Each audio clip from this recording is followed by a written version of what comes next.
টিবির জামাতের ক্ষেত্রে নারীর বিষয়ে কিছু অবস্থান রয়েছে যেটা আমি ঘোর বিরোধিতা। আপনাদের সবাইকে শুভেচ্ছা।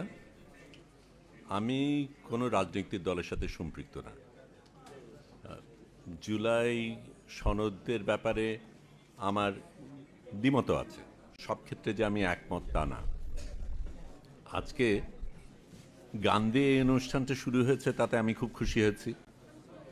আবার এই জায়গায় বসা একজনও নারী নেই, সেটাতে আমি হতাশ হয়েছি। এমনকি এই জায়গায় যারা আছে তারা একজনও নারী না। আপনারা ওখানেই থাকেন, সেটা পরিবর্তন করতে হবে। এবং শিবির জামাতের ক্ষেত্রে নারীর বিষয়ে কিছু অবস্থান রয়েছে যেটা আমি ঘোর বিরোধিতা করি। শিবির জামাতের ক্ষেত্রে নারীর বিষয়ে কিছু অবস্থান রয়েছে যেটা আমি ঘোর বিরোধিতা করি। তারপরেও আমি আজকে এখানে এসেছি।